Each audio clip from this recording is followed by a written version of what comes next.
ဒီနေ့တော့အိမ်မှာချက်ထားတဲ့ကြက်သားဟင်းလေးစားရအောင်နော်ကဲချက်မဲ့အိုးလေးတည်ပြီးစီပူလိုက်ရင်ကြက်သွန်နီကြက်သွန်ဖြူဂျင်းစတာတွေထည့်ပြီးစီတက်ပါမယ်ရေဆေးထားပြီးအရသာနှက်ထားတဲ့ကြက်သားလေးထည့်မယ်ရေကုန်အောင်လုံးပြီးရင်ရေနွေးလေးထည့်ပြီးအုပ်ထားပေးမယ်ဒီပန်းကန်လေးကမနက်စာဖြစ်တဲ့မြန်မာထမင်းဟင်းညာတွေကိုအဓိကထားပြီးပြင်ဆင်ထားတာပါဒီတစ်ခါတော့အတုတ်အမြုပ်လေးနဲ့မပါမဖြစ်တဲ့ငပိရကြိုပြင်ဆင်ပုံလေးကိုပြပေးပါမယ်ရှင်ဒီမှာဆိုရင်ငပိရီကြိုထားတာလေးရှိပါတယ်အဲ့ထဲကိုခုနကတော့ထောင်းထားတဲ့ငရုတ်သီးနဲ့ကြက်သွန်ဖြူလေးကိုထည့်ပေးပါပြီးရင်မှွေလိုက်ရင်စားဖို့အသင့်ဖြစ်ပါပြီဒီဟင်းရဲထဲမှာကြက်သားနူးနူးညံ့ညံ့တွေရဲ့အာလူးမုံလာအုံးနီနဲ့ဟင်းခတ်အမွှေးကြိုင်အစုံလင်းကိုတေချာနှက်ပြီးချက်ပြုတ်ထားပါတယ်နော်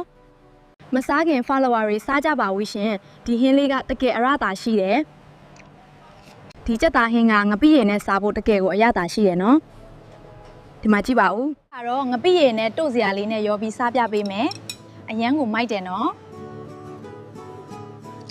vlog လေးတွေကြည့်ဖို့ like and follow ခဲ့ပါဦးနော်